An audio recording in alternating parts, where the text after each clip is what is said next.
Hi, I'm Adam Summer. You're listening to the Yerushalmi Talk podcast with the support of the Yeshivat Devar Yerushalayim in Har Nof, Jerusalem. This is Terumos, Chapter 2, Halacha 1. This is Part 4 of the Shir. In the Art Scroll, we're on 19a2. What happens if somebody accidentally separated Terumos that's going to be Tameh for Tahor, for Tahor for Tameh? Now, it might not seem like a big deal if you're going to penalize them and say, oh, you accidentally did it, so it's not going to count. But it turns out it's actually a very big deal. And the halacha is going to be that we're going to say that if somebody intentionally separated temeh for tahor produce, that it's going to, intentionally they did it, it's not going to be a valid separation. But if they accidentally did it, it's going to be a valid separation. They're not going to take that away from you, and we're going to get into why that is. Now, there's a few topics coming up today, and the Gemara that we're starting off with talks about the Amorim talking about this maloket with Rabbi Eliezer and the Tanakama about trying to combine only for wet liquids and to try, or moist liquids like dough or olives and vinegar, and you have 2 barrels of olives and vinegar, and you're trying to create a bridge between this one and this one with a small funnel, and the funnel has to be smaller than the beitza so you don't contaminate all of the olives. You can only contaminate a few of the olives, and we got into that in part 3 of the shir. And the question is going to be, well, wait a second, is it going to really be like what Rabbi Eliezer said, that you might have to make a bridge to get this law of proximity? And Rabbi Tavi cited Rabbi Yeshaya, the son of Rabbi Yanai. Rabbi Yanai, by the way, is the teacher of Rabbi Yochanan, one of the teachers of Rabbi Yochanan, and he was head of the academy. And he says the halacha is in accordance with Rabbi Eliezer. So, in other words, he's saying that you can separate truma from tahor produce on behalf of tameh produce, but that's just in the case of liquids, and that's just in the case of like a few specific things like dough. This is going to come up in Masechet Chala. You can find that in the Art Scroll 24b, and the Vilna Goan gives a lot of commentary about that, and also Rabbi Kanievsky, and it looks like that opinion really is like Rabbi Eliezer over there. And he says, and the Gemara says, similarly, Rabbi Yitzchak bar Nachman said in the name of Rabbi Hoshaya, who was a contemporary of Rabbi Yochanan, that the halacha is in accordance with Rabbi Eliezer. Now, we're going to get into something else that, Rabbi Eliezer was big in things about tameh and tahor, and it's going to come up later on that he's the anonymous Mishnah in Terumos. In other words, when we have the anonymous Mishnah, it's going to be one of the Tanaim. Which Tana is it going to be? And it's interesting that it's just in this one case, right? He was so sharp in what's tameh and tahor, it's just going to be this case. And so you have a lot of, Amorim basically saying that in a maloket like this, it's going to be like Rabbi Eliezer. So in other words, that there's a thing that, okay, only in these liquids can you combine this and separate from, tameh for tahor, tahor for tameh. And again, you're creating a bridge so you don't contaminate all of it. And again, you're creating this bridge in a way that only a little bit becomes contaminated, but most of it does not. And you're connecting it together with the law of proximity. But there's a dissenting view. Rabbi Huna, who was the head of the academy in Bavel, he says in the name of Rabbi Hanania that the halacha is not in accordance with Rabbi Eliezer, and also Rabbi Yosef, son of Rabbi Bon, who also, by the way, is one of the big rabbis in Bavel, cited Rav Yudah, who's also a Babylonian rabbi, who said in the name of Shmuel, also a Babylonian rabbi, the halacha is not in accordance with Rabbi Eliezer. And there was a case that came before Rabbi Imi, and he wouldn't rule on it. He said it's 2 against 2.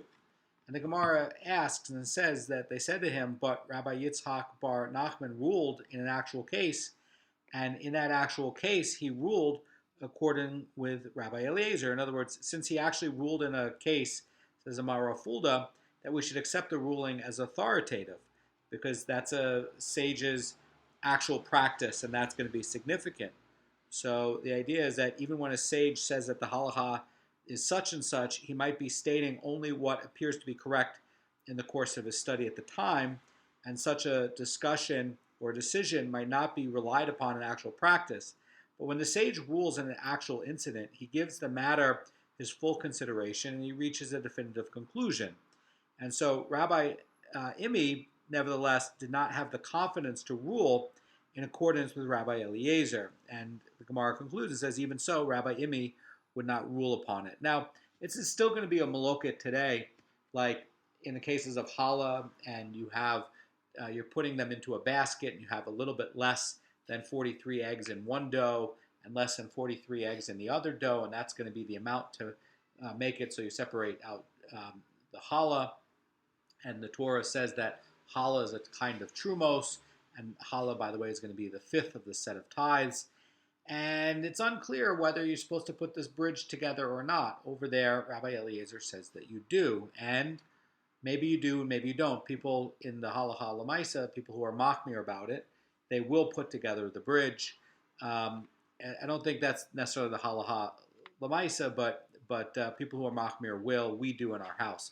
Now, the next part, the Mishnah taught that one may not separate truma from tamei produce on behalf of tahor produce. And again, we're talking about something where, we're talking about where it's not connected, or it's not connected with the law of proximity or something like that. But where it is connected as a single unit, or it is connected with the law of proximity, as we learned yesterday with Rabbi Eliezer, there is a way to do it for moist produce, not necessarily for dry produce. And the Gemara is going to get more into this wet produce that we covered a little bit yesterday. The Gemara is going to talk about the Tovel Yom. The Tovel Yom is going to be somebody who was tamei, and he went to the mikveh, but the night didn't come yet. And so there's an issue that, that if he's separating truma while it's still the daytime, but before the night came out, that maybe he's going to be contaminating the truma. But if he does touch regular hulin, it's going to be fine, because he's not going to contaminate regular hulin. He's only at the level where he can contaminate something that's been separated out as truma. And of course, when the night comes, then he'll be okay, and he can separate out truma, no problem. So that's the rule of the Tovel Yom. And again, his, maybe 7 days lapsed, or maybe something happened where he was tamei for the day, he went to the mikveh, and then he will be totally tahor at the sunset when the three stars come out. So it says, we learned in the Mishnah that if somebody separates truma from the wine in a cistern, and says that this wine is truma on condition that I draw it up in safety. In other words, he's going to keep it safe from the following mishaps. He says, Gemara says, safe from breakage, safe from spilling, but not safe from tuma. And Rabbi Shimon actually adds in and says that no, he means not only safe from breakage, not only safe from spilling, but also safe from tuma. In other words, according to the Tanakama, if you make a special stipulation referring to a mishap of truma wine falling into hulin wine, it doesn't refer to the mishap of truma wine contaminating and making it with tamei. And the commentaries, like the Rosh, is going to give a reason why. And according to the Rosh, it's going to explain that the general stipulation only talks about a common mishap, like wine falling back in the cistern. It does not refer back to a rare mishap, like truma wine contracting tuma in the wine press. And we're going to see later that it's uncommon for tamei people actually to be in the wine press. And there's another reason why the Mishnah Ahrona is going to explain that the owner's general stipulation refers only to a mishap that affects him, and truma wine falling into the hulin wine is a misstep like that. And since this kind of mishap affects the hulin wine, it does cause the owner a loss. And the truma wine contracting tuma is not this kind of mishap. Since the mishap affects the truma, it causes a loss not to the owner, but to the kohen. Now, according to Rabbi Shimon Bar Yochai, the owner's general stipulation refers not only to truma wine falling into the hulin wine, but also to the truma wine contracting tuma. And here too, the commentators offer two reasons why this would be. The Rosh is going to give a reason to explain Rabbi Shimon's view before he gave a view on the Tanakama. And the Rosh says that Rabbi Shimon refers to the type of truma whose carriers do commonly frequent a wine press. And according to the Mishnah Horona, who's also going to give us an explanation for Rabbi Shimon, it's going to say that although the mishap of Tuma does not cause the owner a loss, he includes it in a general stipulation because one is obligated to prevent Truma from contacting Tuma.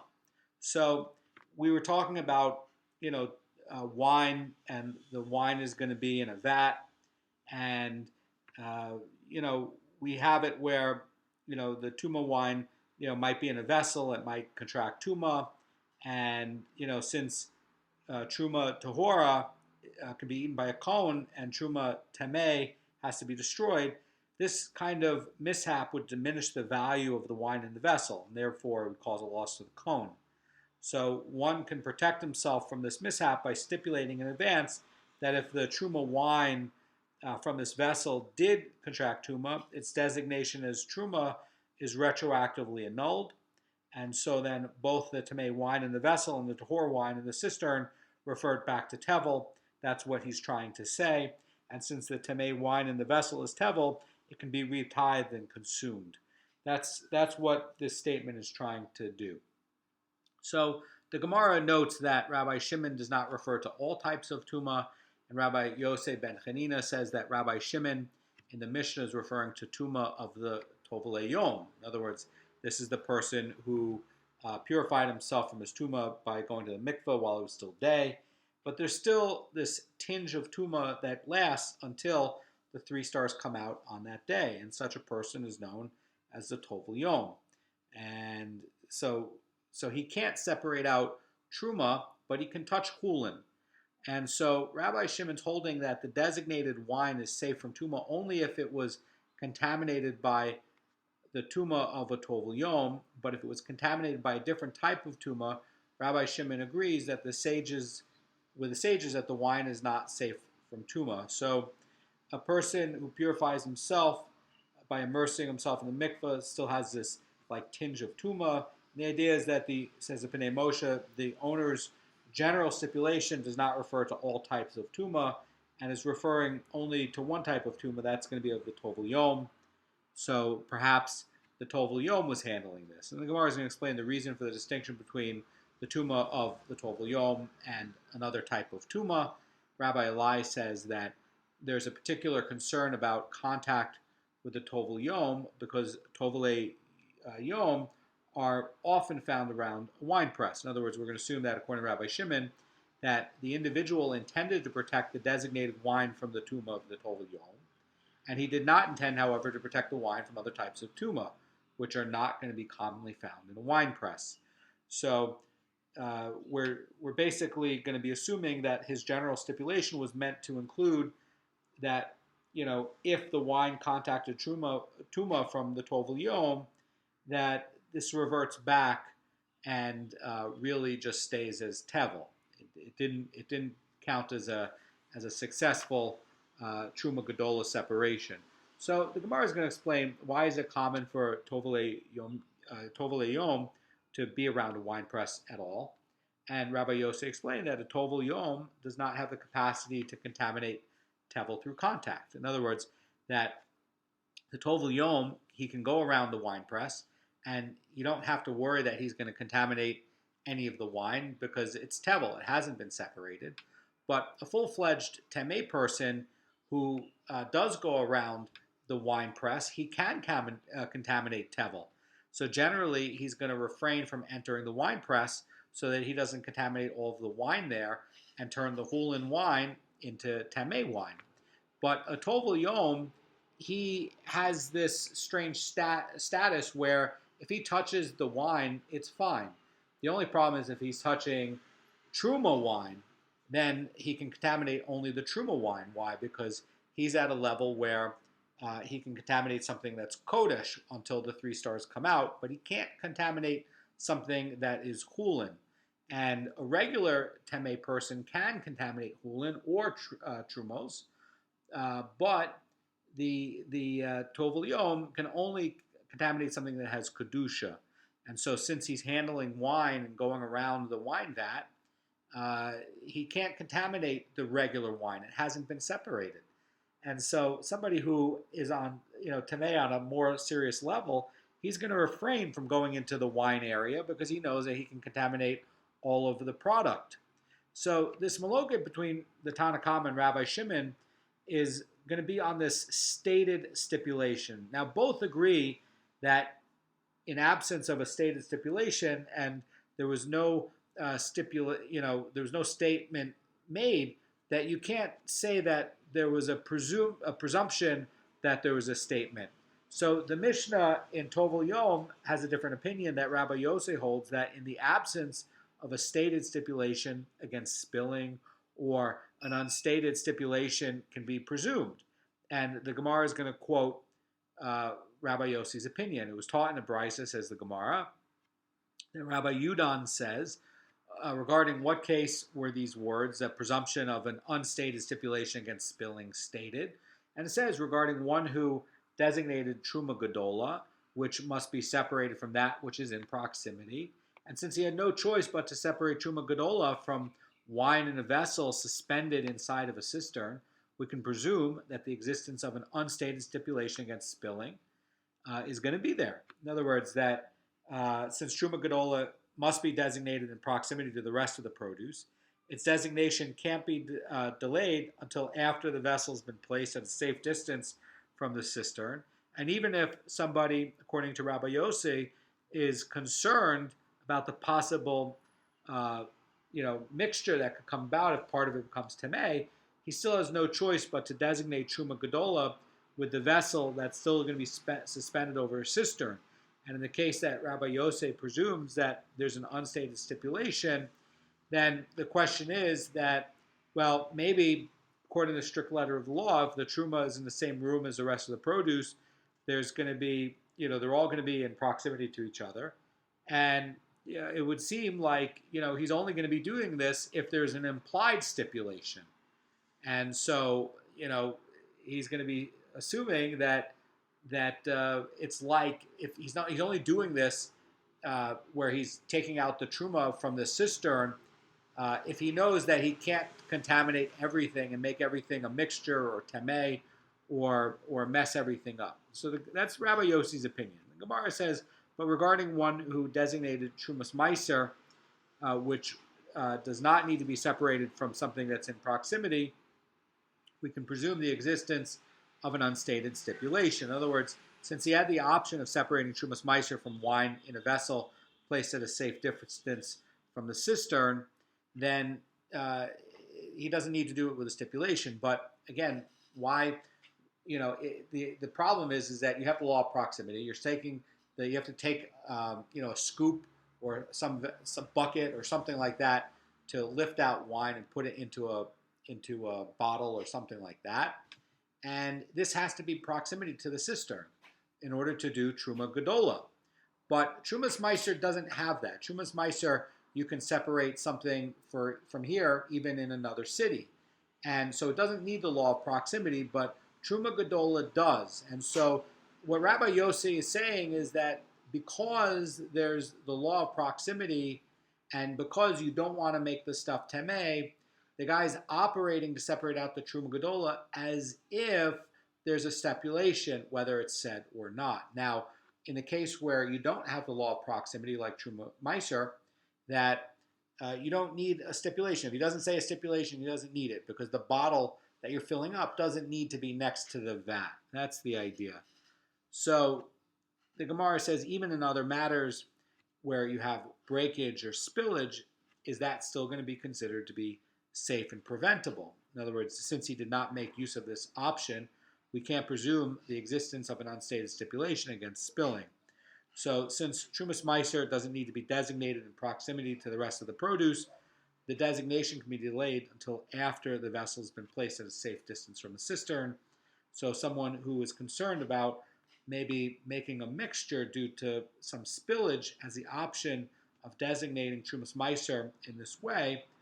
And, but the problem is that in order for the law of proximity, which is only going to be for Teruma Gedola, that bottle that you're filling up has to be there. So they're saying that even if you didn't say anything, according to Rabbi Yossi, it's as if you said something. Now, the Gemara is going to qualify this. It's going to say, if, however, he was separating his Teruma Gedola and Terumos Meiser from the cistern at the same time, and there was an occurrence of breakage or spillage, that's not going to be considered safe, even with respect to the Terumos Meiser, and even without a stated stipulation.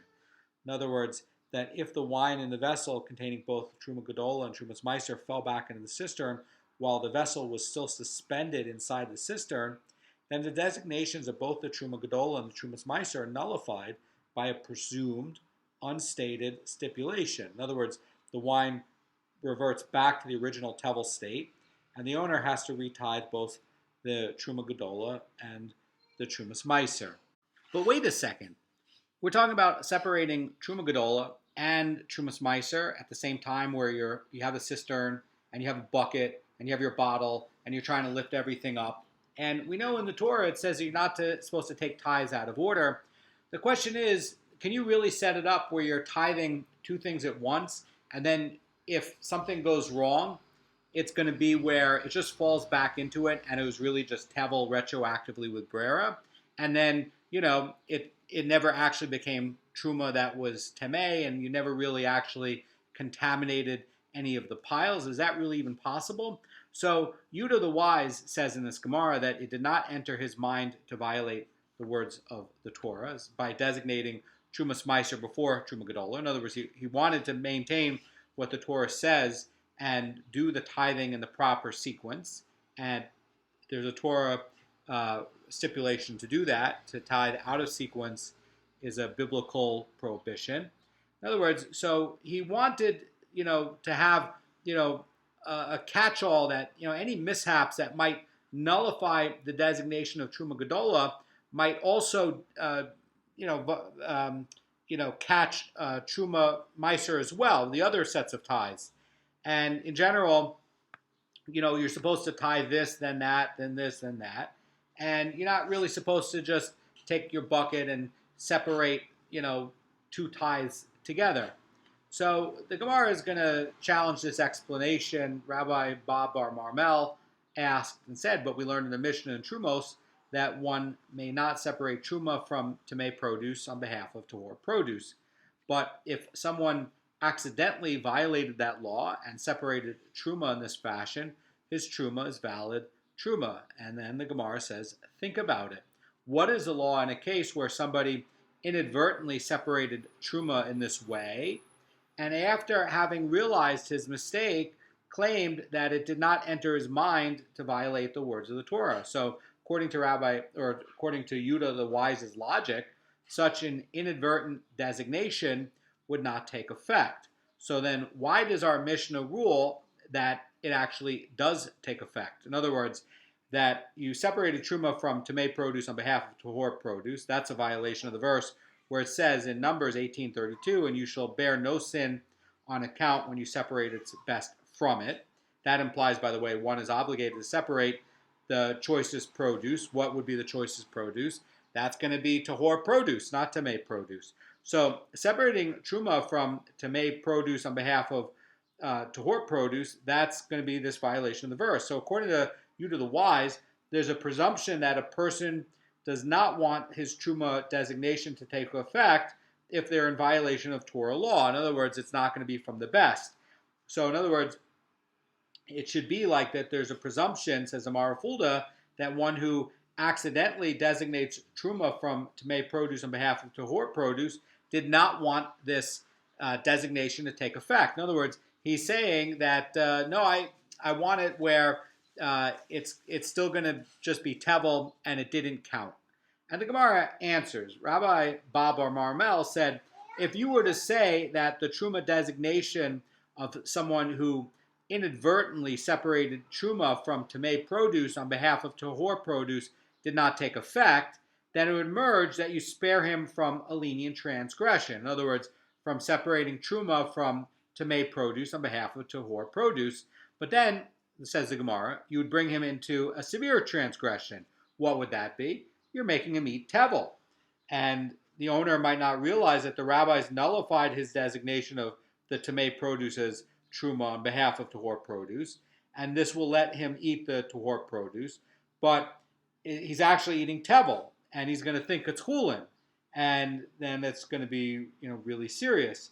So Rabbi Barbara Marmel is offering a resolution to challenge you to the wise, and basically deliberately eating tevel carries the penalty of death at the hands of heaven, and it's a very serious transgression, even, by the way, if it's done accidentally. And so if you're going to say that, I didn't let him, I let this unstated stipulation go, and he really just, it just didn't count. Well, Rabbi Barbara Marmel is saying that no, the sages said that you did separate out truma. That's truma, and this is going to be a case where, if you're going to not count it, you might actually be causing him to eat tevel, because he might think that it's chulin, and in fact, it's going to be tevel. And the Gemara says that eating tevel is a sin that carries the penalty of death at the hands of heaven. So whereas separating the truma from tamei produce on behalf of the tahor produce doesn't carry this kind of penalty, if you're accidentally eating tevel, that's going to be more serious, even if you didn't know it. So even if the stipulation of truma from tamei produce on behalf of tahor produce were to cause the Goan to eat truma that's tamei, the Gemara says a tahor Goan who eats truma that is tamei in violation of only a positive commandment. So in other words, that Rabbi Kanievsky is saying that the prohibition for a Goan who's tahor to eat truma tamei is derived from the verse where it says, and after the tamei Goan immerses, he may eat from the sacred truma. This verse implies that the Goan who went to the mikvah, he can eat the truma, and the Goan who can't eat tamei produce, can't eat tamei truma. So this prohibition is classified as a positive commandment, and the Gemara is listing two transgressions that can be prevented by canceling the designation of truma tamei. In other words, the prohibition against separating truma from tamei produce on behalf of tahor produce. That's, by the way, what our Mishnah was covering. And then the prohibition against a tahor Goan eating truma that's tamei. So one might have thought that the owner of the produce wants to annul his designation in order to prevent these transgressions.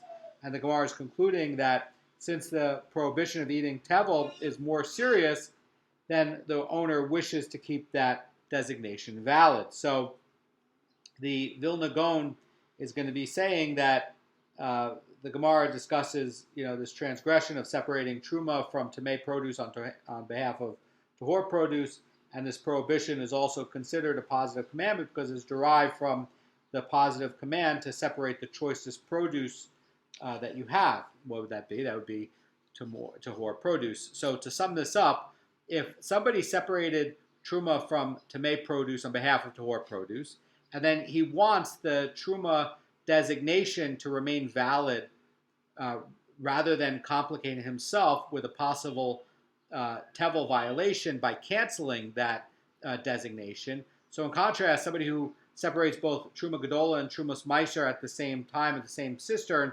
prefers that in the event that there's spillage, his designation for both Teruma Gedola and Terumos Meiser be nullified. And for this nullification, it has advantages, but it doesn't have disadvantages. On the other hand, it saves the owner from the prohibition of designating tithes out of order, and on the other hand, it carries no risk of accidentally eating tevel. So the idea here, says the Orach Sameach, is that somebody who separated truma from tamei produce on behalf of tahor produce might not discover his error for a long time, and so there's cause for concern that he will not realize that his truma designation was annulled and that his chulin actually reverted back to tevel. And what would happen? Well, then he might have just eaten tevel. So somebody who separates both Teruma Gedola and Teruma Meiser at the same cistern, he's going to immediately discover if the wine was spilled back into the cistern, and he's going to know right away if the truma designation was annulled and the chulin reverted back to tevel. So the Mishnah stated that if somebody inadvertently designated truma from produce that's tamei on behalf of produce that is tahor, that his designation is valid. And if, however, somebody accidentally designated truma in this fashion, then his designation is invalid. And the Gemara cites a dissenting opinion. It was taught in a brisa in the name of Rabbi Yosei that if somebody separated truma from tamei produce on behalf of tahor produce, whether he did so accidentally or he did so on purpose, whatever he has done, he has done. In other words, the truma designation is valid after the fact, and Rabbi Yosei disagrees with the Tana of this Mishnah, who invalidates a deliberate designation of truma in such a fashion. In other words, that Rabbi Yosei compares the designation of truma from tamei produce on behalf of tahor produce to be a designation of truma from inferior produce, and to do that on behalf of superior produce. So just like a deliberate designation of inferior produce on behalf of superior produce does take effect after the fact, although you shouldn't do it, the Tana of our Mishnah is maintaining that the designation of tamei produce on behalf of tahor produce is more severe, and that in the other case of truma, even if it's going to be inferior, that's going to be eaten. But in the other case, where it's going to be truma that's tahor, it can't be eaten. So the rabbis say the Rosh Cirilio invalidated a deliberate designation in this case, and the idea is that if he's deliberately doing it, it's going to be canceled. But if it's accidentally done, then it's going to be kept. And so, in other words, the rabbis invalidated deliberate designations where it's going to be not, a not good quality tithing, that's going to say that you didn't say anything at all. Have a great day.